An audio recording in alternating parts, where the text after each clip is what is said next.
La viuda abandonada halló refugio en un carro enterrado, y al abrir la puerta, comenzó a llorar. Los dedos de Elara tocaron metal frío bajo la arena. Se detuvo, su respiración atrapada en la garganta. No era posible. Después de todo este tiempo, después de todos los lugares donde había buscado, ¿podía ser esto real? 20 años. 20 años buscando chatarra para sobrevivir en este maldito desierto. 20 años despertando antes del amanecer para hurgar entre los desperdicios que otros descartaban. 20 años siendo escupida, apedreada, llamada la viuda del ladrón, por un pueblo que la culpaba de la sequía, del hambre, de la muerte misma. 20 años viviendo como un animal, durmiendo en cuevas, comiendo raíces y lo que los buitres dejaban. Escúchame bien, amigo. Esta historia que te estoy contando es real, y necesito tu ayuda para seguir trayendo estas historias a tu casa. Suscríbete al canal, por favor. No cuesta nada y ayudas a poner comida en la mesa de mi familia, para que podamos seguir contándote historias como esta. Dale like ahora mismo y comenta de dónde nos estás viendo. ¿Eres de México? ¿De qué estado? ¿De Puebla? ¿De Jalisco? ¿De Oaxaca? Escribe tu ciudad abajo. Queremos saber quién está del otro lado escuchando. Y si conoces a alguien que fue acusado injustamente de algo que no hizo, comenta justicia para que Elara tenga fuerzas de seguir. Dale like y suscríbete. Ayúdanos a crecer. Tu apoyo significa todo para nosotros. Pero esto no era chatarra. Sus manos temblaron mientras apartaba más arena. El sol del mediodía le quemaba la nuca, pero no lo sentía. Solo existía ese pedazo de metal bajo sus dedos, esa superficie que prometía ser algo más que los desperdicios habituales. Cavó más rápido, sus manos sangrando contra la tierra dura. Las uñas se le partían, la piel se le abría, pero no podía parar. No ahora. No cuando algo en su pecho le gritaba que esto era importante, que esto era diferente. El viento comenzaba a levantarse, trayendo consigo el olor de la tormenta. Aullaba como un animal herido, anunciando el temporal que se avecinaba desde las montañas, pero no podía parar. Una ventana. Sí, definitivamente era una ventana. Luego, una puerta de coche. Enterrada donde nadie debía encontrarla, en este rincón olvidado del desierto donde ni siquiera los buscadores de chatarra se aventuraban porque decían que estaba maldito. Su corazón se detuvo cuando reconoció el color bajo el óxido. Verde militar, como la camioneta de Mateo. Exactamente como la camioneta de Mateo. Se dejó caer de rodillas, jadeando, negando con la cabeza. No podía ser. Era imposible, era cruel, era la misma camioneta en la que su esposo supuestamente había huido con el dinero de todo el pueblo hace 2 décadas, abandonándola a la miseria y al odio de sus vecinos. La camioneta que todos decían que él había vendido en la capital para financiar su huida. La camioneta que se había convertido en símbolo de su traición. Pero si la camioneta estaba aquí, enterrada a 5 kilómetros del pueblo, escondida bajo metros de arena y tierra, entonces Mateo nunca huyó. Nunca llegó a ninguna capital. Nunca vendió nada. Nunca la abandonó. Y todo, absolutamente todo lo que le habían dicho durante 20 años, era una mentira. Una mentira monumental, cuidadosamente construida, alimentada día tras día por bocas que ella había creído, por personas que ella había conocido toda su vida. Elara apretó los puños contra la arena, sintiendo cómo las lágrimas le quemaban los ojos, pero sin dejarlas caer. Todavía no. No tenía derecho a llorar hasta saber la verdad completa, hasta ver lo que esta tumba de metal guardaba en su interior. La tormenta de arena ya estaba encima, convirtiendo el cielo en una pared marrón que devoraba el horizonte. Elara podía sentir el cambio en el aire, esa electricidad particular que precedía a los temporales más violentos. Sabía que tenía minutos antes de ser enterrada viva, quizás 20 si tenía suerte, pero sus manos siguieron cavando como garras desesperadas, arrancando la tierra que ocultaba la verdad. La arena le entraba en los ojos, en la boca, en la nariz. Le costaba respirar, pero no podía detenerse. Cada puñado de tierra que apartaba revelaba más del vehículo. La carrocería completa ahora, abolladuras que no recordaba, marcas de impacto que contaban una historia de violencia. No era solo una camioneta, era una tumba. ¿Y si Mateo estaba dentro? Un relámpago iluminó el valle y en ese segundo de luz cegadora, el Ara vio algo que le heló la sangre hasta la médula. Luces amarillas a lo lejos, cortando la tormenta como cuchillos afilados. Faros de vehículos, varios, quizás 5 o 6, acercándose a su posición con la precisión de quien sabe exactamente qué está buscando, de quien ha estado esperando este momento durante años. Don Lucho, el cacique, el hombre que controlaba el agua, las tierras y cada maldito aliento que se respiraba en el valle. El mismo que 20 años atrás había señalado a Mateo como ladrón, que había azuzado al pueblo contra ella, que se había quedado con las tierras comunales mientras todos morían de sed. El hombre que cenaba en manteles blancos mientras ella comía basura. El hombre que dormía en sábanas de seda mientras ella tiritaba en cuevas heladas. ¿Cómo sabía que ella estaba aquí? ¿Cómo había sabido que finalmente encontraría este lugar? A menos que hubiera estado vigilándola todos estos años, esperando este momento exacto. Si la encontraban aquí, con esto, el Ara apretó los dientes tan fuerte que le dolió la mandíbula. La manija de la puerta estaba casi libre. Podía sentirla moverse ligeramente bajo sus dedos destrozados. Tiró con fuerza, poniendo en el esfuerzo 2 décadas de rabia acumulada, sintiendo cómo sus uñas se partían hasta la carne viva, cómo sus músculos gritaban en protesta, cómo algo en su espalda crujía peligrosamente, pero el metal oxidado, soldado por el tiempo y la tierra, no cedía. La arena ya le llegaba a las rodillas, hundiéndola, atrapándola.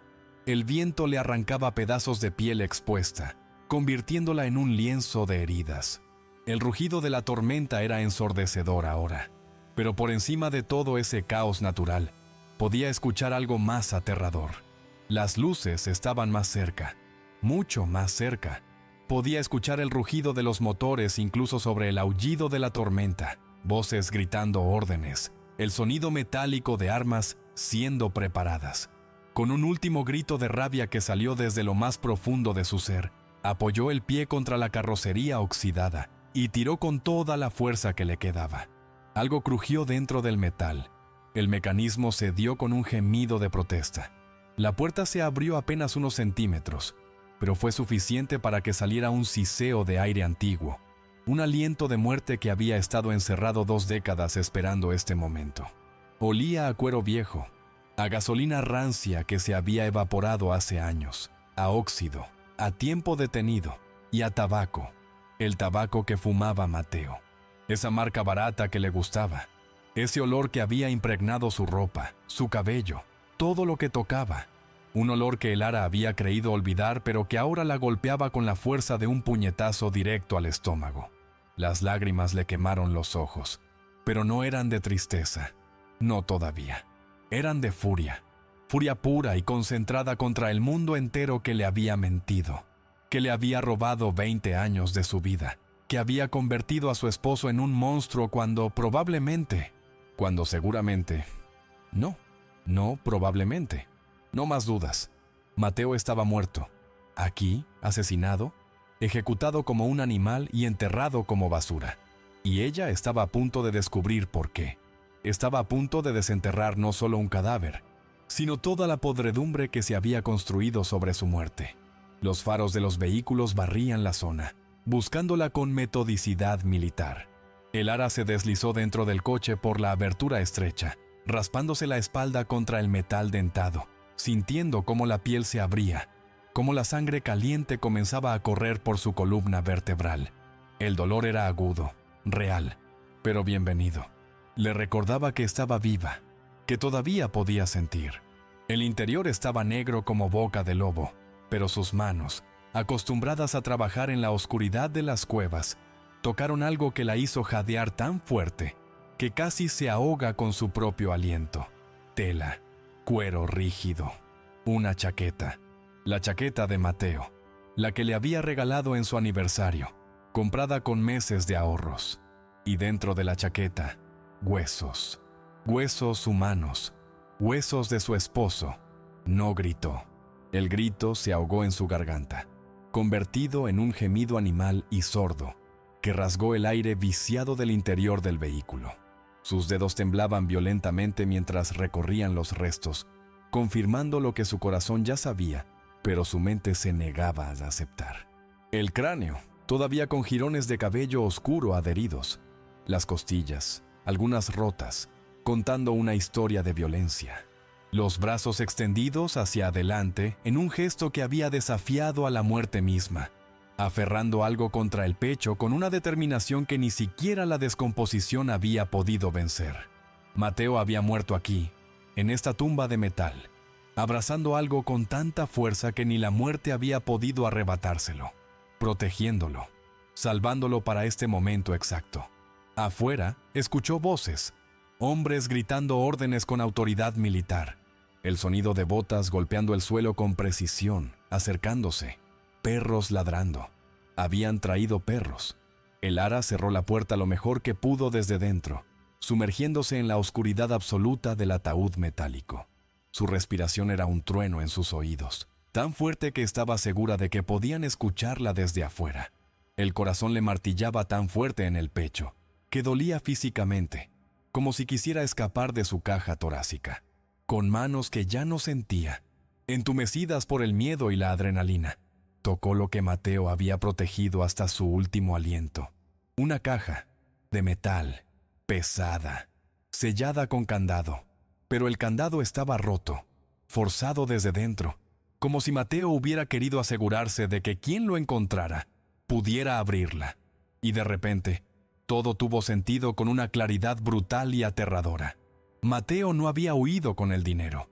Mateo había encontrado algo que don Lucho quería enterrado para siempre, algo por lo que valía la pena matar, algo por lo que valía la pena construir una mentira de 20 años, algo por lo que valía la pena destruir la vida de una mujer inocente. Un golpe metálico resonó en el techo del coche, haciendo que todo el vehículo vibrara. Alguien estaba caminando encima, buscando, golpeando con algo pesado para detectar cavidades. El Ara se hizo pequeña, apretándose contra el asiento del copiloto deshecho, abrazando la caja contra su pecho como Mateo la había abrazado durante 20 años de soledad y silencio bajo la tierra. La voz del capataz de don Lucho atravesó el metal como un cuchillo. «Aquí hay algo enterrado. Traigan las palas y las barras. Muévanse, maldita sea». Más voces respondiendo. Órdenes siendo ejecutadas. El sonido de herramientas siendo descargadas de las camionetas. No tenía mucho tiempo. Quizás 5 minutos. Quizás menos. Si rompían el sello y la encontraban con los restos de Mateo y la caja, su cuerpo aparecería en cualquier barranco con un tiro en la nuca. Otra víctima de la sequía. Otro nombre olvidado en el cementerio de los miserables. Y la verdad moriría con ella, enterrada para siempre.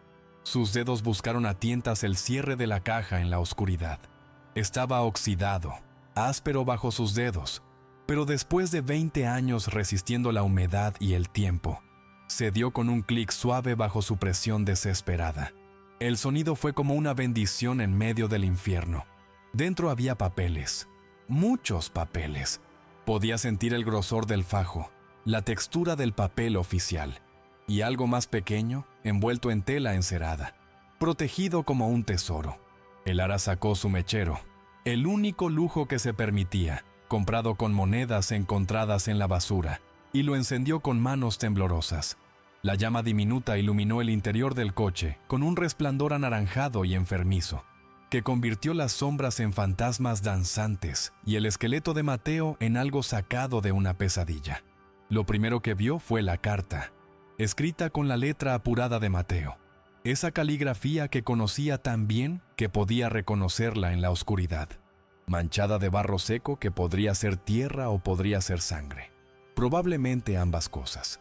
Para el Ara, mi amor eterno, mi única verdad. Las lágrimas borraron las palabras. Tuvo que parpadear varias veces, limpiarse los ojos con el dorso de la mano sucia, para poder seguir leyendo.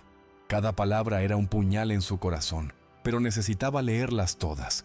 Si estás leyendo esto, significa que no logré salir. Significa que Lucho ganó esta batalla. Pero no puedes dejar que gane para siempre mi vida. En esta caja está todo. Las escrituras reales de las tierras que nos robó, los documentos del desvío del río, las pruebas de que él robó el agua, nuestro futuro, la vida de nuestros hijos que nunca nacerán. Todo está aquí. La letra se volvía más irregular, más desesperada, como si Mateo hubiera estado luchando contra el tiempo mismo. Me atraparon en el camino a la capital. Pensé que podía llegar, que podía denunciarlo. Fui un tonto. Provocaron un deslave con explosivos de la cantera. El coche está hundiéndose en el lodo y no puedo salir. Las puertas están bloqueadas. Las ventanas no se rompen. El aire se acaba. Puedo sentir cómo se vuelve más pesado, más difícil de respirar. Pero no importa. Lo que importa es que esta verdad llegue a luz algún día. El ara sollozó, el sonido ahogado en la oscuridad. Tú eres fuerte, el ara. Más fuerte que yo. Más fuerte que todos ellos. Siempre lo fuiste. Perdóname por dejarte sola, por no ser suficientemente cuidadoso, por no protegerme mejor. Pero si algún día encuentras esto, no te rindas. Hazles pagar. No por mí, no por venganza, sino por todos los que sufrirán si don Lucho sigue robando. Por los niños que morirán de sed, por las madres que llorarán, por el futuro que merecemos. La última línea estaba escrita con una caligrafía temblorosa, las letras apenas legibles, trazadas con lo que debieron ser los últimos segundos de conciencia, antes de que la asfixia lo reclamara. Te amé cada segundo de cada día. Incluso ahora, en la oscuridad, mientras el mundo se desvanece, te sigo amando. Nos volveremos a encontrar, mi vida. Donde sea que vayamos después de esto, te estaré esperando. Ya, el ara apretó la carta contra sus labios, besando las palabras que su esposo había escrito mientras se asfixiaba lentamente, mientras las paredes del metal se cerraban sobre él, mientras el mundo lo olvidaba, mientras ella era convertida en paria por un crimen que él nunca cometió. Besó cada letra, cada mancha, cada irregularidad del papel. Afuera, las palas golpeaban el suelo con ritmo acelerado. Se estaban acercando. Podía escuchar la respiración pesada de los hombres, las maldiciones cuando golpeaban roca en lugar de tierra. Guardó la carta dentro de su ropa, contra su piel, donde el calor de su cuerpo la mantendría segura. Y revisó los otros documentos con manos febriles, leyendo tan rápido como la luz vacilante del mechero le permitía. Mapas detallados del valle que mostraban el curso original del río y cómo había sido desviado. Contratos firmados con nombres que reconocía. Recibos de sobornos, cantidades obscenas pagadas a funcionarios públicos. Los nombres de todos los que habían participado en el robo. El juez, el alcalde, el sacerdote, todos. Toda la estructura de poder del valle estaba ahí, documentada, probada. Y las escrituras originales del río, firmadas por los abuelos del pueblo en 1847, demostrando que el agua pertenecía a la comunidad por derecho ancestral, no a don Lucho, que todo lo que había construido estaba edificado sobre un robo legalizado con papel sellado falso. Esto no era solo evidencia, esto era dinamita pura. Esto era suficiente para mandar a don Lucho y a todos sus cómplices a prisión durante décadas. Esto era suficiente para recuperar el agua. Esto era suficiente para cambiar todo. El techo del coche gimió peligrosamente. Estaban cavando justo encima. En segundos romperían el sello y la encontrarían. El ara miró a Mateo una última vez. En la luz vacilante del mechero, el cráneo parecía sonreír, complacido, como si supiera que su sacrificio finalmente tendría sentido. Le había dado todo, su vida, su muerte, y ahora, incluso en forma de huesos blanqueados, le había dado la única arma que necesitaba para destruir a sus enemigos. Se quitó el relicario vacío del cuello, ese objeto que había acariciado miles de veces buscando consuelo en las noches más oscuras, ese trozo de plata barata que era lo único de valor que le quedaba, y lo colocó con manos temblorosas alrededor de las vértebras de su esposo. «Volveré por ti», susurró con voz rota. «Te lo prometo por todo lo sagrado. Pero primero voy a quemar su mundo hasta los cimientos. Voy a hacer que se arrepientan de cada día que respiraron después de matarte. La arena comenzó a filtrarse por las rendijas, cayendo como una cortina sobre el interior del coche. El vehículo se estaba hundiendo más, presionado por el peso de la excavación. Tenía que salir. Ahora, en este momento exacto o nunca. Pero la puerta por donde había entrado estaba bloqueada por afuera. Los hombres de Lucho la habían sellado sin saberlo, empujando tierra contra ella. Estaba atrapada en la tumba de su esposo, y la ironía era tan cruel que casi se ríe. Morir aquí, donde él murió, después de 20 años buscando la verdad. Era casi poético. Entonces vio la ventana trasera, agrietada por los años, debilitada por el tiempo, débil. Una oportunidad. Tomó la barra de hierro que Mateo guardaba para cambiar llantas, oxidada pero sólida, y golpeó el vidrio con toda su fuerza. El sonido fue como un disparo en el espacio cerrado. Una vez, el vidrio se estremeció. 2 veces. Aparecieron grietas como telarañas. Al tercer golpe, el cristal estalló en 1000 pedazos, lloviendo hacia adentro y afuera, abriendo un camino hacia la libertad. La arena comenzó a entrar como una cascada dorada y mortal, pero también le dio una salida, un túnel hacia el otro lado.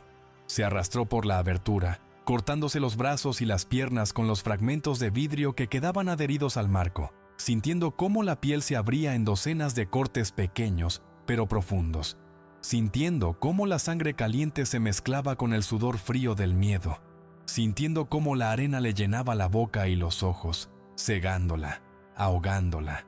Escuchó gritos afuera, voces de sorpresa y alarma. ¿La habían visto? ¿O habían visto la arena cayendo por donde no debería? ¡Del otro lado! ¡Está del otro lado! Emergió del montículo como una criatura prehistórica naciendo de la tierra, cubierta de sangre, arena y barro, aferrando los documentos contra su pecho como si fueran su último aliento.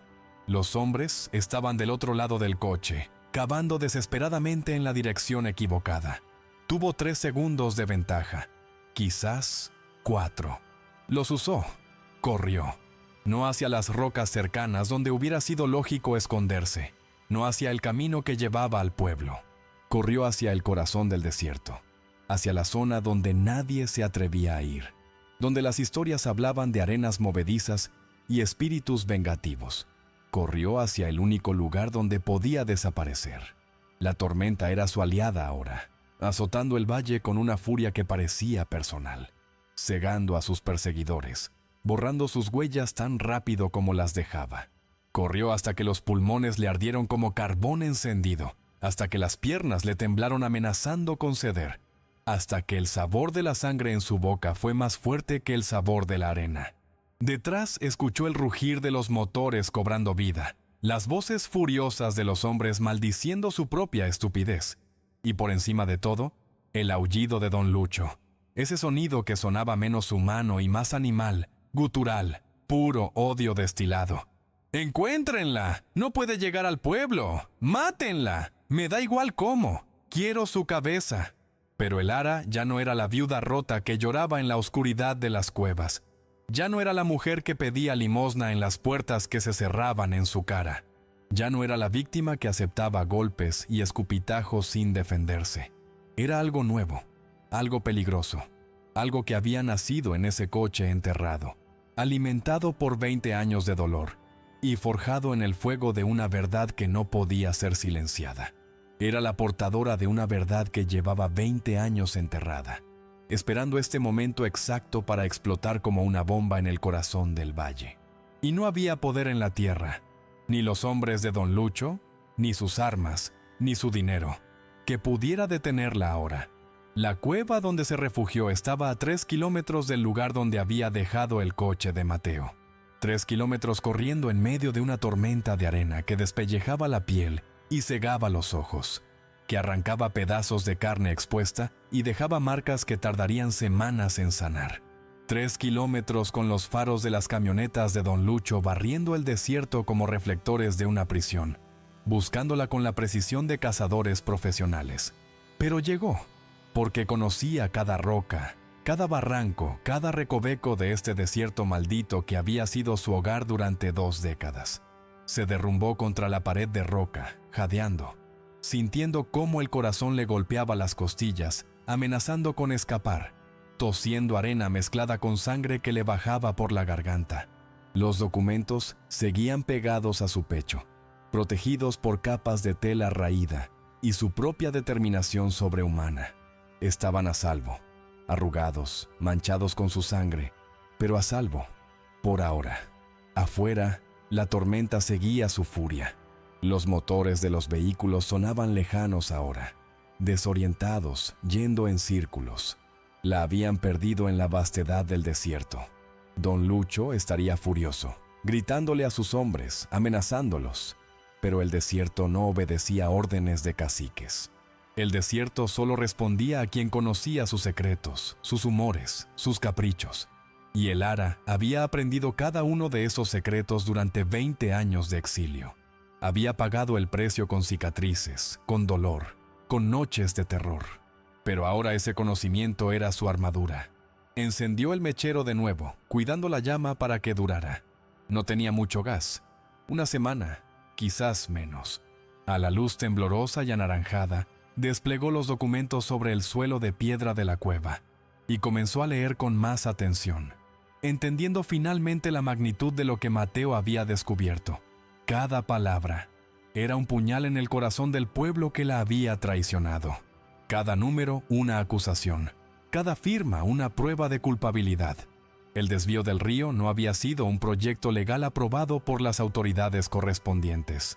Don Lucho había falsificado las firmas de los representantes comunales, había copiado los sellos oficiales, había sobornado al ingeniero estatal con una cantidad obscena de dinero, había construido una represa privada en las montañas, invisible desde el valle, cortando el flujo de agua hacia las tierras comunales, creando escasez artificial y vendiendo luego el líquido a precio de oro a las mismas personas de quienes lo había robado. Todo estaba documentado. Fechas, nombres, cantidades exactas, cuentas bancarias en paraísos fiscales, transferencias rastreables. Mateo había sido meticuloso, obsesivo en su búsqueda de la verdad, y lo más cruel, lo que hizo que el Ara tuviera que morderse el puño para no gritar: el dinero de la cooperativa, el que supuestamente Mateo había robado, nunca existió en primer lugar. Era otra mentira. Don Lucho lo había inventado de la nada. Había falsificado libros de contabilidad. Había fabricado recibos. Y cuando los vecinos preguntaron por sus supuestos ahorros, simplemente señaló a Mateo como chivo expiatorio perfecto. Un hombre íntegro. Un hombre que hacía preguntas incómodas en las asambleas. Un hombre que se negaba a agachar la cabeza. Un hombre que había descubierto demasiado, que había visto demasiado, que sabía demasiado. Así que lo borraron. Provocaron el deslave con explosiones controladas en la cantera ilegal que Don Lucho operaba en las montañas. Calcularon el momento exacto.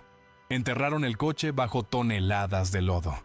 Esperaron a que la naturaleza hiciera el resto del trabajo, sellando la tumba con capas de sedimento.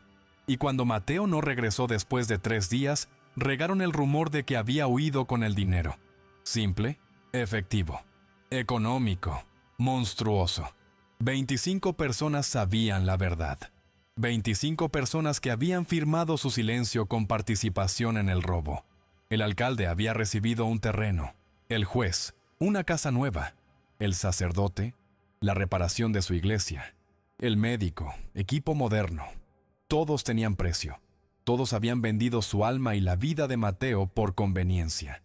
El Ara cerró los ojos, sintiendo la rabia arder en su pecho como carbón encendido que nunca se extinguía. 20 años.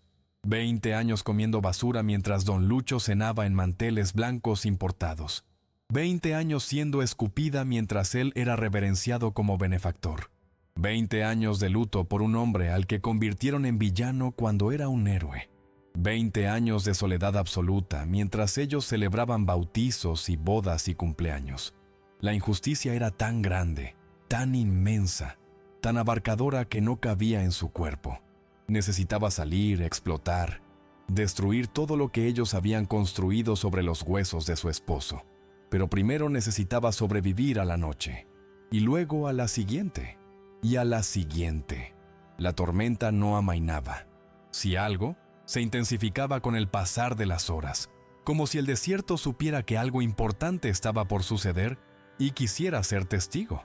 El aullido del viento era como un coro de almas en pena, de todos los que habían sufrido bajo el yugo de don Lucho. El ara se acurrucó en el rincón más profundo de la cueva, donde había dormido cientos de noches, abrazando los papeles como si fueran su único hijo, y por primera vez en años, desde que le prohibieron entrar a la iglesia, rezó. No rezó a Dios. Dios la había abandonado hace mucho, o quizás ella lo había abandonado a él. Ya no importaba. Rezó a Mateo, a su memoria, a su espíritu que seguramente vagaba por el desierto, a su amor que había trascendido la muerte, el tiempo, la mentira, 20 años de separación. Dame fuerza, susurró en la oscuridad que la rodeaba como un manto. Dame fuerzas para terminar lo que empezaste. Dame el valor que tú tuviste. Dame la certeza de que esto es correcto. Y en el silencio que siguió, en el ojo del huracán de su propia desesperación, en ese momento donde la cordura y la locura se tocaban, el ara tomó una decisión. No huiría. No se escondería más en cuevas y barrancos. No moriría callada en algún rincón olvidado, convertida en otro secreto del desierto. Iría directamente al corazón del pueblo, en medio de la plaza donde la habían apedreado, a la luz del día donde todos pudieran verla. Y les mostraría la verdad aunque la mataran por ello, aunque le dispararan en medio de la calle como a un perro rabioso. Porque algunas verdades valen más que la vida. Algunas verdades necesitan ser dichas aunque cuesten todo. Y esta verdad había esperado 20 años. Ya había esperado suficiente. Pasó la noche en vela, repasando los documentos una y otra vez, memorizando cada detalle por si los perdía. Los nombres, las fechas, las cantidades, todo.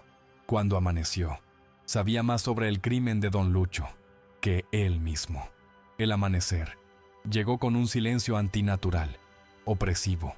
La tormenta se había llevado su furia a otra parte, dejando el valle cubierto de una capa fresca de arena que borraba todos los rastros de la noche anterior, que reseteaba el mundo como una pizarra limpia. El cielo era de un azul imposible, cruel en su belleza, indiferente al drama humano que se desarrollaba bajo su inmensidad. El ara salió de la cueva cuando el sol apenas asomaba por el horizonte, pintando el desierto de dorado y púrpura. Llevaba los documentos envueltos en el plástico que había encontrado años atrás, pegados contra su pecho como un chaleco antibalas hecho de verdad y papel. Caminó sin esconderse, sin agacharse, sin mirar atrás, directa por el camino principal que llevaba al pueblo, ese camino que había recorrido 1000 veces como una sombra, tratando de no ser vista. Pero hoy era diferente. Hoy caminaba con la espalda recta. Hoy no era una paria, era un juez, un verdugo, una mensajera de justicia que venía a cobrar una deuda de 20 años. Sabía que la estaban buscando. Sabía que cada minuto que pasaba, don Lucho movilizaba más hombres, más armas, más violencia. Sabía que probablemente no sobreviviría al día, pero también sabía algo que él no, algo que le daba un poder que ninguna arma podía igualar, que estaba dispuesta a morir.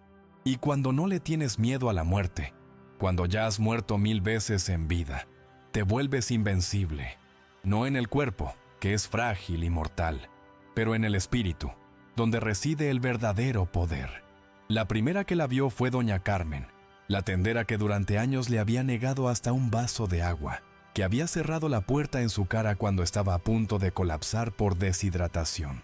La mujer dejó caer la cubeta que llevaba, el agua preciosa derramándose sobre el suelo seco como un mal presagio, como una ofrenda involuntaria. ¡El ara!, gritó, y el nombre salió de su boca como una maldición y una advertencia y una pregunta, todo al mismo tiempo. Otras cabezas se asomaron por las ventanas como tortugas asustadas, puertas que se abrían con crujidos de desconfianza, de miedo, murmullos que corrían más rápido que ella misma, saltando de casa en casa como una plaga. La loca regresó. ¿Qué hace aquí? ¿Por qué no se queda en el desierto? Alguien avise a don Lucho, rápido. El ara no se detuvo. No miró a nadie.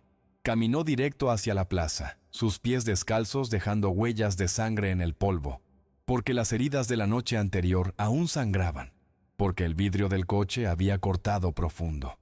Estaba herida, hambrienta, al borde del colapso físico. Su cuerpo pedía agua, comida, descanso, pero su voluntad era más fuerte que su carne. Su espalda estaba recta como una viga de acero. Su mirada era de acero templado. Cada paso era una declaración de guerra. Cuando llegó al centro de la plaza, frente a la iglesia donde el padre Gonzalo predicaba resignación, mientras don Lucho robaba el futuro, frente a la fuente seca que llevaba años sin agua, se detuvo y esperó. No tuvo que esperar mucho. Las noticias vuelan en pueblos pequeños, especialmente cuando traen el sabor de la tragedia. La gente comenzó a reunirse, saliendo de sus casas con esa mezcla de curiosidad mórbida y miedo instintivo, formando un círculo cauteloso a su alrededor, como si fuera un animal salvaje que podría atacar en cualquier momento. Mantenían distancia, 3 metros al menos. Nadie quería acercarse demasiado a la locura. Reconoció rostros, todos los rostros. La mujer que le había escupido mientras compraba pan, el hombre que le lanzó piedras cuando buscaba agua en el pozo comunal, la niña, ahora adulta con sus propios hijos, que había llorado cuando su madre le prohibió darle un pedazo de tortilla, el herrero que había martillado su puerta cuando pidió refugio durante una tormenta. Todos estaban ahí, saliendo como cucarachas de sus escondites. Todos los que la habían condenado sin juicio, sin pruebas, sin piedad. Todos los que se habían creído las mentiras porque era más cómodo que buscar la verdad. El alcalde llegó jadeando, su cara roja de indignación y miedo, su panza rebotando con cada paso apresurado. Había engordado en estos años. El hambre que afectaba a todos no lo había tocado a él. ¿Qué haces aquí, mujer? Su voz temblaba. Te fuiste. Quédate fuera. No queremos problemas. Ya tuviste suficiente oportunidad de irte en paz. El ara lo miró con una calma que lo hizo retroceder un paso. 2 pasos. Había algo en sus ojos que no había estado ahí antes. Algo peligroso. Los problemas ya están aquí, alcalde. Han estado aquí 20 años. Solo que ustedes preferían no verlos. Preferían cerrar los ojos y dejar que otros sufrieran. Un murmullo recorrió la multitud como un viento enfermo. Estaban confundidos. La loca del desierto hablaba con demasiada claridad, con demasiada certeza. No tartamudeaba, no suplicaba, no agachaba la cabeza. Entonces llegó el padre Gonzalo, con su sotana impecable de un blanco imposible en medio de toda esta miseria, y su cruz de plata que brillaba al sol, la cruz que don Lucho le había regalado. El ara, hija, su voz era melosa, condescendiente. Es mejor que regreses al desierto. Aquí no hay nada para ti, solo dolor, solo más sufrimiento. Vete en paz con la bendición de Dios. ¿Nada? La risa de el ara fue como cristal rompiéndose, aguda y cortante. Aquí está mi esposo, padre, enterrado en un coche a 5 kilómetros de aquí, muerto, asesinado, asfixiado lentamente mientras ustedes cenaban, mientras usted comía en la mesa del hombre que lo mató, mientras bebía su vino y sonreía a sus chistes. El silencio que cayó fue absoluto, como si alguien hubiera robado todo el sonido del mundo. Mateo está muerto, repitió alguien entre la multitud, como si necesitara escucharlo en voz alta para creerlo, para procesar lo que eso significaba. No solo muerto, asesinado por don Lucho, ejecutado como un perro, porque descubrió que nos robó el agua, porque descubrió que el dinero de la cooperativa nunca desapareció, nunca existió, porque descubrió que todo, absolutamente todo lo que les dijeron durante 20 años, era mentira, una mentira construida sobre su cadáver.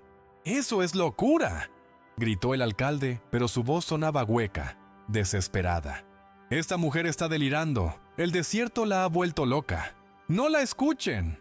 El ara se abrió la camisa con un gesto teatral, casi ceremonial. Los documentos cayeron al suelo de la plaza como naipes de un juego final. esparciéndose en un abanico de papel amarillento y tinta descolorida pero legible. Mapas, contratos, recibos, escrituras, fotografías, todo. Y la carta de Mateo, manchada con el barro de su tumba, con su sangre, con sus últimos alientos. ¿Esto es locura? Su voz resonó en toda la plaza con una fuerza que no sabía que poseía. ¿O es la verdad que ninguno de ustedes tuvo el valor de buscar? ¿La verdad que era más cómodo ignorar? Nadie se movió. Nadie habló. El viento mismo pareció detenerse. Entonces, desde el fondo de la multitud, apareció don Lucho. Venía con 6 hombres armados, rifles colgando de sus hombros, pistolas en sus cinturones. Su presencia, dividiendo a la gente como Moisés, dividió el mar. La gente se apartaba automáticamente, un reflejo condicionado de décadas de sumisión. Pero había algo diferente en él hoy. Sus ojos estaban inyectados de sangre, rojos como brasas. Su traje estaba sucio, arrugado. Su pelo, siempre perfectamente peinado, estaba despeinado. No había dormido. Tenía manchas de lodo en los zapatos caros. Sabía que lo había perdido todo. Y los hombres como él, cuando pierden, se vuelven más peligrosos que nunca. El Ara dijo con una voz que intentaba sonar conciliadora, pero que temblaba en los bordes. Déjame explicarte, hubo malentendidos. Mateo y yo teníamos diferencias de opinión, pero yo nunca quise que algo malo le pasara. Fue un accidente, un terrible accidente. ¡Cállate!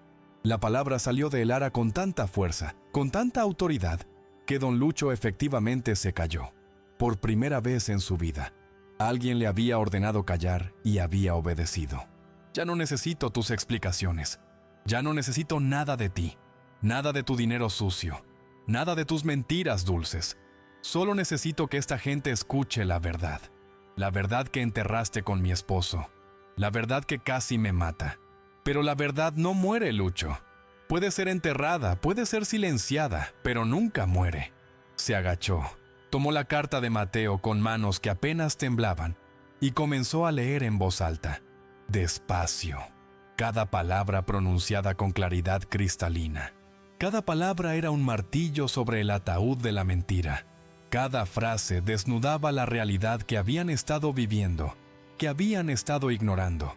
Y cuando llegó a las últimas líneas, donde Mateo se despedía de ella desde la oscuridad de su tumba, donde le juraba amor eterno mientras el aire se acababa, su voz se quebró, pero no se detuvo. Leyó hasta la última palabra, hasta la última sílaba, hasta que su garganta ardió y sus ojos se nublaron con lágrimas que no cayeron. Cuando terminó, el silencio en la plaza era tan profundo que se podía escuchar el viento susurrando entre las casas, que se podía escuchar el latido colectivo de 100 corazones rotos. Entonces, una mujer comenzó a llorar, luego otra y otra. El sonido se extendió como una infección, hasta que media plaza sollozaba. Los hombres bajaron la cabeza, aplastados por la vergüenza de 20 años de cobardía. Algunos se cubrieron el rostro con las manos. El alcalde cayó de rodillas sobre la tierra, como si sus piernas no pudieran sostenerlo más. «Dios mío», susurró, «¿qué hemos hecho? ¿En qué nos convertimos?» Don Lucho vio cómo su mundo se desmoronaba frente a sus ojos. Vio la rabia encendiéndose en los ojos de la gente, esa rabia que había mantenido dormida durante décadas con promesas y amenazas. Vio el final de su reino. Vio su propia muerte reflejada en 100 pares de ojos. E hizo lo que los cobardes siempre hacen cuando se quedan sin opciones. Intentó huir.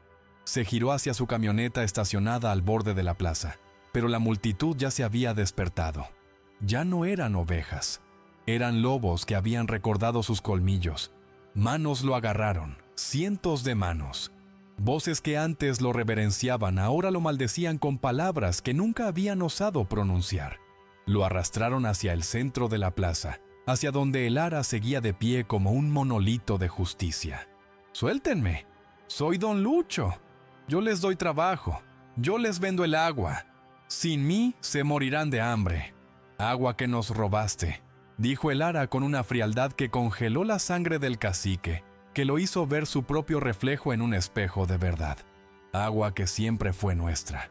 Trabajo que es nuestro derecho, no tu regalo. Todo lo que tienes es nuestro. Lo construiste con nuestro sudor y nuestra sangre. Don Lucho la miró con un odio puro, destilado durante décadas de arrogancia. Deberías haber muerto en el desierto, perra. Como debió morir tu esposo, ladrón. El ara se acercó hasta quedar a centímetros de su cara, tan cerca que podía oler su miedo, su sudor, su desesperación. Morí en el desierto, Lucho, 20 veces, cada día durante 20 años, cada noche sin comida, cada amanecer sin agua, cada vez que alguien me escupió. Morí 1000 muertes, pero la muerte no me quiso. Me escupió de vuelta. Me devolvió para que yo viniera por ti, para que cobrara esta deuda. Le escupió en la cara. La saliva le corrió por la mejilla, mezclándose con sus lágrimas de rabia y terror. La multitud rugió. Lo que pasó después fue justicia, pero no del tipo legal, no del tipo que se encuentra en los tribunales o en los libros de derecho. Fue visceral, primitiva, animal. La justicia de un pueblo que despertó de golpe de una pesadilla de 20 años y vio el monstruo que había estado alimentando con su silencio, con su complicidad, con su cobardía. El ara no participó. No levantó un dedo contra él. Solo observó, inmóvil como una estatua, mientras don Lucho era despojado de su poder, de su ropa, de su dignidad, de todo lo que lo hacía quien era. Lo observó ser arrastrado fuera del pueblo, hacia el mismo desierto donde ella había vagado como una paria durante 2 décadas. ¡El agua!, gritó alguien entre la multitud. Vamos por el agua. Vamos a recuperar lo que es nuestro. Y así, como una inundación humana, como un río que finalmente rompe la represa, el pueblo entero marchó hacia las montañas, hacia la represa ilegal que don Lucho había construido con su sufrimiento. El ara los vio partir, sus figuras convirtiéndose en manchas oscuras contra el horizonte brillante. No lo siguió. En cambio, caminó lentamente hacia la iglesia.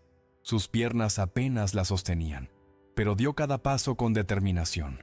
Entró en la penumbra fresca y silenciosa, el olor a incienso viejo y velas apagadas. Se arrodilló frente al altar vacío, donde una imagen de Cristo crucificado la miraba con ojos de dolor eterno. Y allí, finalmente, lloró. Lloró por Mateo, por el hombre que amó y que murió solo y asustado, por los años perdidos, por las conversaciones que nunca tuvieron, por los hijos que nunca nacieron, por la vida que nunca vivieron, por los amaneceres que no vieron juntos, por el amor que sobrevivió incluso a la muerte y la mentira y 20 años de separación. Lloró hasta que no quedó nada dentro de ella, hasta que cada lágrima fue expulsada, hasta que se vació completamente. Y cuando finalmente se levantó, temblando, exhausta, era otra mujer.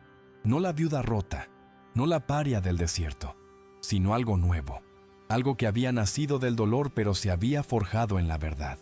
El sol estaba alto cuando el ara salió de la iglesia, marcando el mediodía con su luz implacable. La plaza estaba vacía ahora, abandonada en el éxodo colectivo hacia las montañas. Solo quedaban los documentos esparcidos sobre el suelo de piedra, revoloteando suavemente con la brisa como hojas secas, testigos mudos de la revolución que habían provocado, de la explosión que habían causado. Los recogió uno por uno, doblándolos con cuidado reverencial, devolviéndolos a su lugar contra su pecho. Estos papeles habían costado la vida de Mateo. Habían comprado su libertad a un precio imposible. No podían quedarse tirados en el polvo como basura olvidada. A lo lejos, más allá de las casas de adobe, más allá de los campos secos, escuchó el sonido. Al principio creyó que era su imaginación, un espejismo auditivo como los que había sufrido tantas veces en el desierto, cuando la deshidratación le hacía escuchar ríos donde solo había piedras, pero se hizo más fuerte, más claro, más real. Agua. El sonido del agua corriendo. Ese sonido que no había escuchado en 20 años. Ese sonido que había olvidado cómo sonaba. Habían abierto la represa. Habían destruido las compuertas ilegales. Habían liberado el río. El río, ese río que ella recordaba de niña, de cuando su padre la llevaba a nadar los domingos, cristalino y generoso, estaba regresando a su cauce original, reclamando su camino ancestral. 20 años de sequía terminando en un solo momento de justicia salvaje. El Ara caminó hacia el borde del pueblo, donde el antiguo canal seco cortaba la tierra como una cicatriz que nunca había sanado. Sus pies descalzos pisando tierra que pronto sería lodo. Y lo vio. El agua venía como una serpiente plateada, brillando bajo el sol del mediodía, llenando el cauce seco, lamiendo las orillas sedientas, devolviendo la vida a la tierra muerta. Era hermoso, era terrible, era milagroso y aterrador al mismo tiempo. Era el llanto de la tierra recuperando lo que siempre fue suyo por derecho. La gente bajaba corriendo de las montañas, sus voces llegando antes que ellos, gritando, llorando de alegría, de liberación. Niños se lanzaban al agua sin importarles que estuviera sucia de lodo. Mujeres llenaban cubetas, jarras, cualquier recipiente que pudieran encontrar.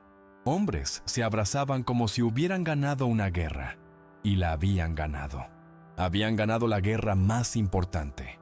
La guerra contra la mentira, contra la opresión, contra el silencio. Pero el Ara no se unió a la celebración. No corrió hacia el agua. No gritó de alegría. Se quedó de pie en el borde, observando, sintiendo algo extraño y desconocido en su pecho. Algo que tardó un momento en reconocer porque hacía tanto tiempo, tanto maldito tiempo que no lo sentía. Paz, no felicidad. La felicidad era para quienes no habían perdido tanto, para quienes no habían pagado precios tan altos.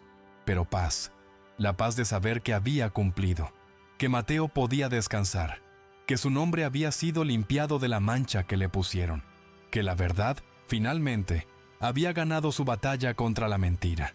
Una mano tocó su hombro, suave, tentativa. Se giró y encontró a doña Carmen, la tendera, la mujer que le había negado agua durante años, que había cerrado su tienda cuando la veía venir. Tenía los ojos rojos de llorar, hinchados, la cara marcada por surcos de vergüenza tan profundos que parecían cicatrices. «El Ara, yo...» Su voz se quebró como un plato cayendo al suelo. «Perdóname, por favor, por todo lo que hice, por todo lo que no hice. Perdónanos». Otras personas se acercaban. El alcalde arrastrando los pies, el herrero con las manos retorcidas, la maestra con el rostro cubierto de lágrimas, el panadero, el carpintero, el médico, todos con la misma expresión de culpa aplastante, todos buscando absolución, todos necesitando que ella les dijera que estaban perdonados, que podían seguir viviendo sin ese peso. El Ara los miró a cada uno, tomándose su tiempo. Vio el arrepentimiento genuino en sus ojos. No era falso, no era actuado. Vio el dolor de darse cuenta de que habían sido títeres de un tirano. Vio su humanidad quebrada intentando recomponerse de los pedazos. Podría haberlos odiado. Tenía derecho. Todo el derecho del mundo. Pero el odio era pesado, y ella ya había cargado suficiente peso durante 20 años. Ya había cargado suficiente oscuridad. Ya era momento de dejar ir. «No necesito su perdón», dijo finalmente, y vio cómo las caras se hundían en la desesperación, como si les hubiera dicho que estaban condenados eternamente.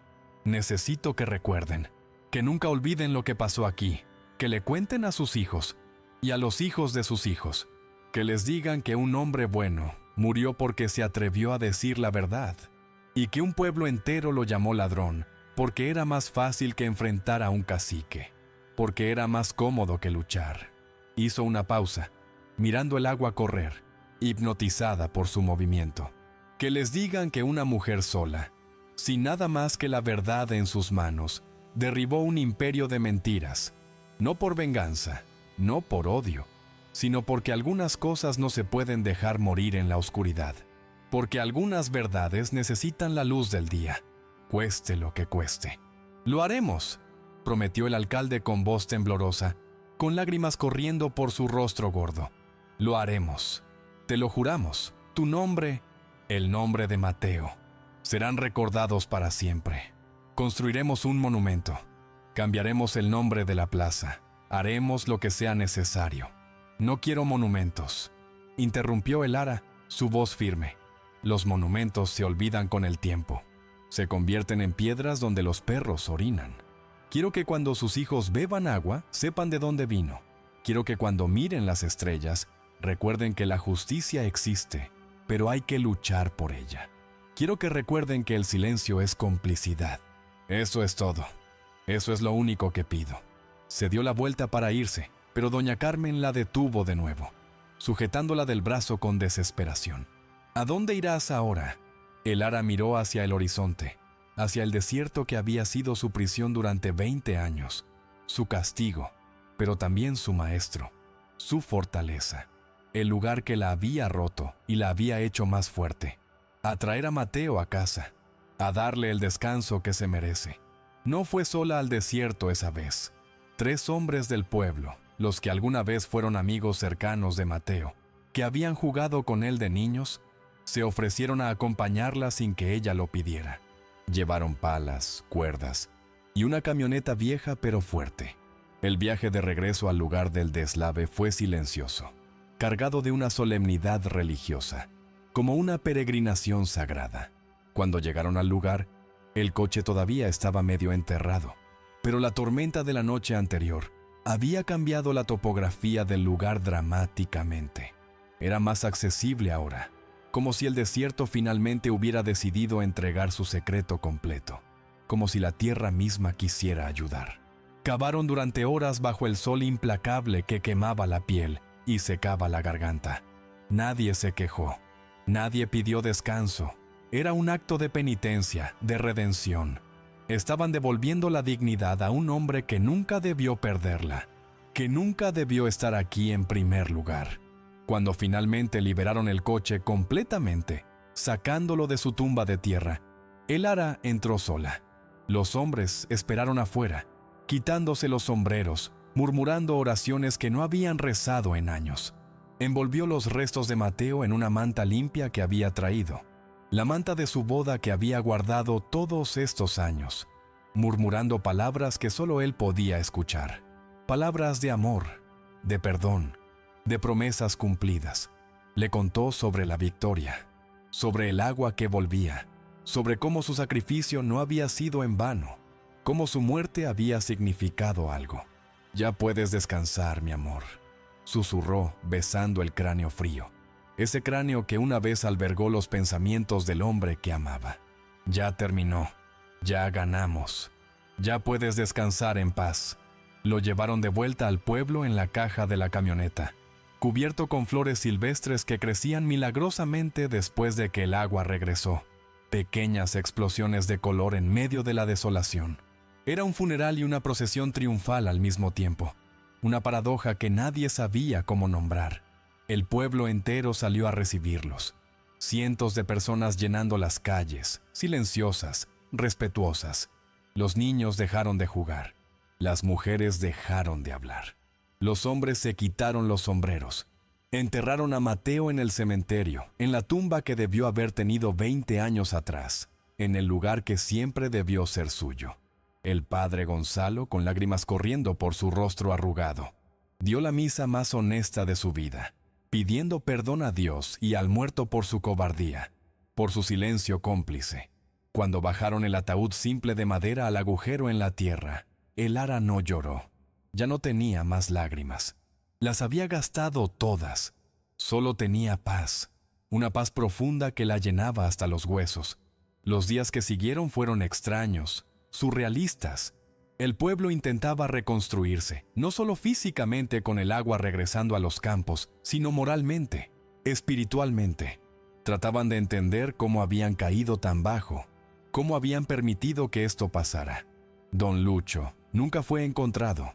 Algunos decían que murió en el desierto, devorado por el mismo lugar que había usado para torturar a el ara.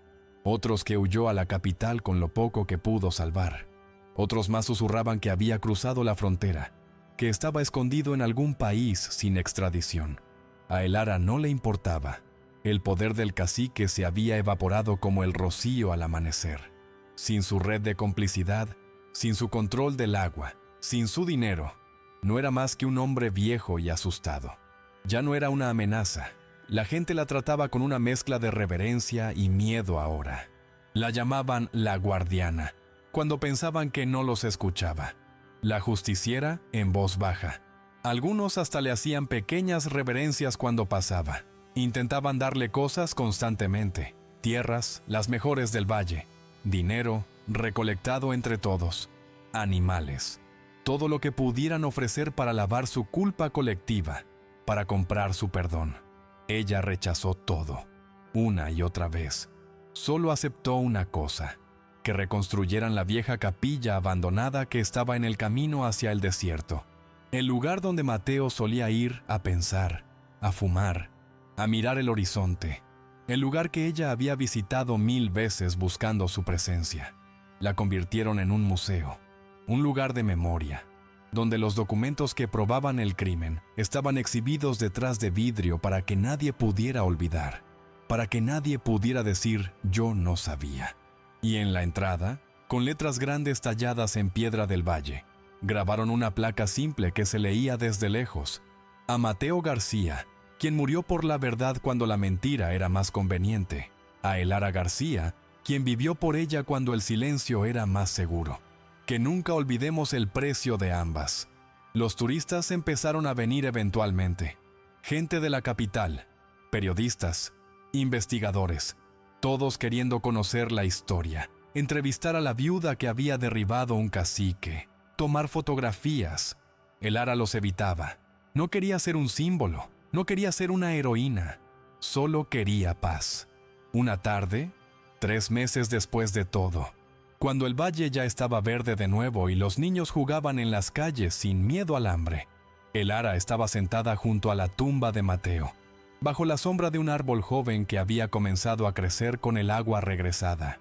Una niña pequeña se acercó tímidamente, con pasos cortos y cuidadosos, con un ramo de flores silvestres en las manos, flores amarillas y rojas que crecían ahora por todas partes.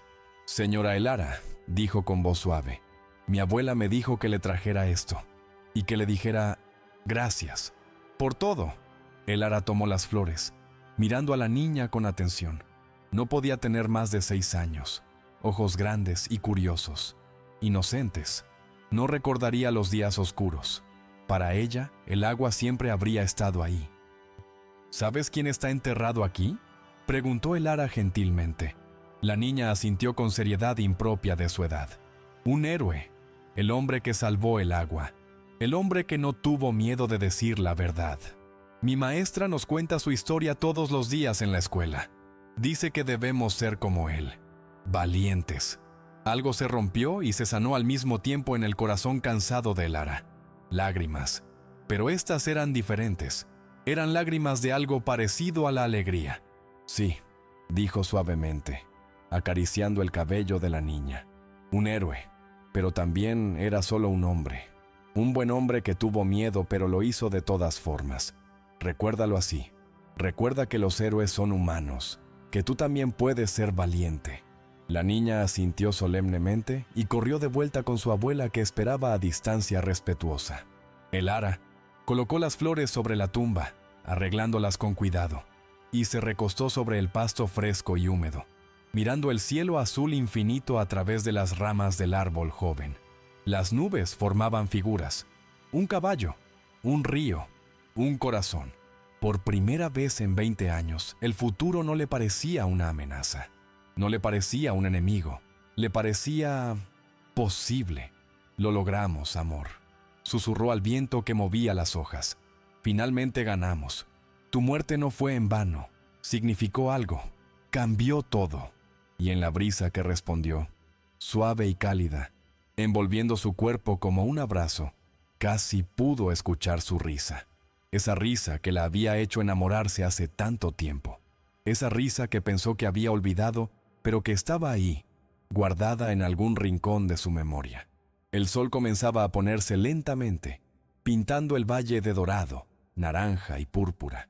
El agua corría por los canales recién limpiados, cantando su canción antigua y nueva al mismo tiempo. Los niños jugaban en la plaza, sus risas llenando el aire. Las mujeres charlaban mientras lavaban ropa en el río recuperado, intercambiando chismes y recetas. Los hombres trabajaban en los campos que empezaban a reverdecer. plantando semillas de maíz y frijol. La vida continuaba, como siempre lo hace, imparable, resistente. Y Elara, la viuda que había vencido a la muerte y a la mentira, que había caminado por el infierno y había salido del otro lado, finalmente permitió que algo parecido a la felicidad tocara su corazón cansado y cicatrizado. No era el final de su historia. Sabía eso. Aún había juicios que enfrentar, declaraciones que dar, preguntas que responder. Era un nuevo comienzo. Uno construido sobre verdad, no sobre mentiras, sobre memoria, no sobre olvido, sobre justicia, no sobre conveniencia. Se levantó lentamente cuando el sol tocó el horizonte, sus rodillas crujiendo, recordándole que no era joven, su cuerpo recordándole los años de sufrimiento con cada movimiento. Pero estaba viva, respiraba, sentía, y eso, después de todo lo que había pasado, era un milagro en sí mismo. Caminó de regreso hacia su casa, la pequeña construcción de adobe que el pueblo le había dado en el centro, cerca de la plaza. Ya no vivía en cuevas, ya no dormía sobre piedra fría, ya no era una paria rechazada por todos. Era simplemente Elara, una mujer, una viuda, una sobreviviente, y eso era suficiente, más que suficiente. Esa noche, sentada en su mesa pequeña bajo la luz de una lámpara de queroseno, antes de dormir, escribió en un cuaderno viejo con páginas amarillentas las últimas palabras de su historia. Palabras que quería dejar para quien viniera después. La verdad duele más que cualquier golpe físico. La verdad destruye todo lo que creías saber. La verdad mata la ilusión y te deja desnudo frente a la realidad. Pero la mentira mata más lento y más profundo y sin dejar testigos. La mentira te carcome por dentro como un cáncer. La mentira construye imperios sobre cadáveres. La mentira convierte a buenos hombres en monstruos y a víctimas en culpables. Que nunca olvidemos la diferencia. Que nunca elijamos el silencio cómodo sobre la verdad incómoda. Que nunca dejemos que el miedo nos convierta en cómplices. Porque cuando lo hacemos, todos perdemos algo de nuestra humanidad. Y recuperarla cuesta 20 años, o una vida entera, o nunca se recupera. Mateo pagó el precio por decir la verdad.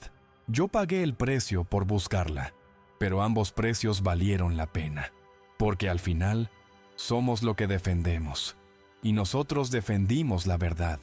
Cerró el cuaderno con cuidado, pasando la mano sobre la cubierta gastada, y apagó la luz. Y por primera vez en 20 años, desde la noche en que Mateo no regresó a casa, Elara durmió sin pesadillas, durmió profundamente, durmió en paz, soñó con agua corriendo, con campos verdes, con risas de niños, y con Mateo, joven de nuevo, extendiéndole la mano bajo un árbol lleno de flores, sonriendo, esperándola. «Todavía no», le dijo ella en el sueño. «Aún no es mi momento, pero algún día iré a donde estés, y entonces nunca más nos separaremos». Y él asintió, comprendiendo, y siguió esperando.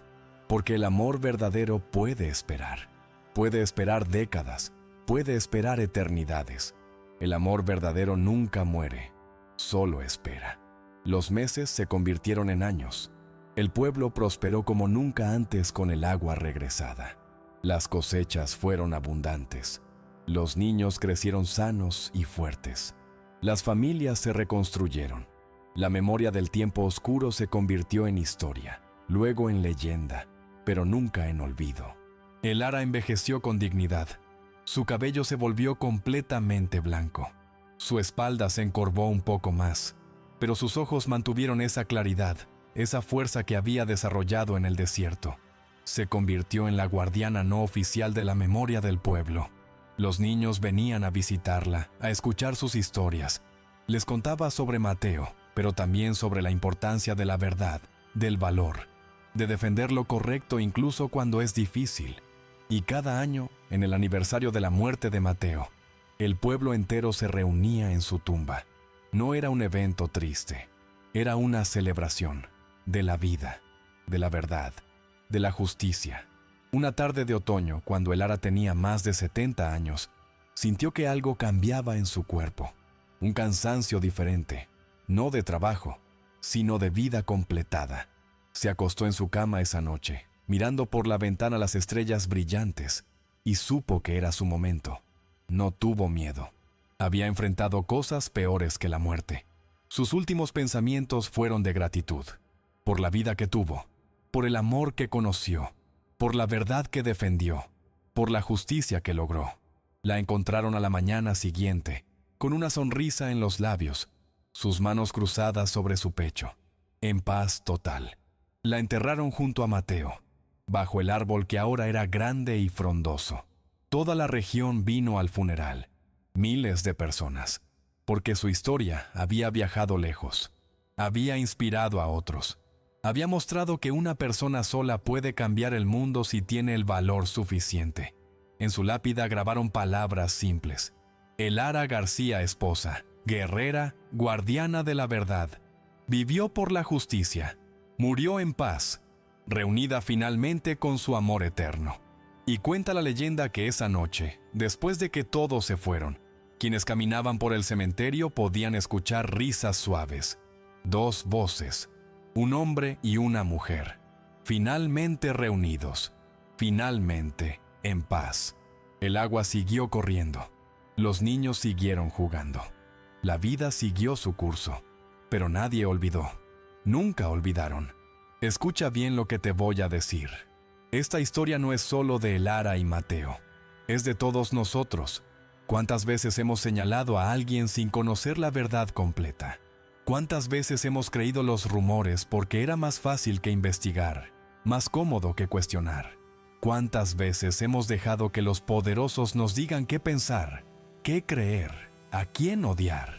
¿Cuántas veces hemos sido parte del problema sin darnos cuenta? Elara nos enseña que una persona sola, armada solo con la verdad y el valor de defenderla, puede cambiar el mundo entero, puede derribar imperios, puede desafiar a los poderosos, puede hacer justicia donde no la había. Pero también nos enseña algo más duro, algo que duele escuchar, que la justicia tiene un precio, que la verdad duele y destruye antes de sanar, que hacer lo correcto no siempre trae felicidad inmediata, no siempre trae recompensas, a veces solo trae paz, paz interior, la paz de saber que hiciste lo correcto aunque te costó todo. Y a veces, hermano, eso es suficiente, es más que suficiente. Si esta historia te conmovió en lo profundo del alma, si sentiste la rabia de Elara en tu propio pecho, si lloraste con su dolor y celebraste su victoria como si fuera tuya, déjame un like ahora mismo. No cuesta nada, pero significa todo para nosotros. Suscríbete a este canal para más historias que te harán pensar, sentir y recordar por qué la verdad siempre vale la pena, siempre merece ser defendida. Comenta abajo. ¿Conoces a alguien que fue acusado injustamente? ¿Alguien que luchó contra un sistema corrupto y ganó o perdió? ¿Alguien que pagó el precio por decir la verdad? Cuéntame tu historia. Quiero conocerla. Quiero saber que no estamos solos en esta lucha. Y recuerda esto que voy a decirte. Mientras haya gente que cuente estas historias, mientras haya gente que las escuche y las comparta, la memoria permanece viva. Y donde hay memoria, hay esperanza. Donde hay verdad, hay posibilidad de justicia. Donde hay valor, hay cambio.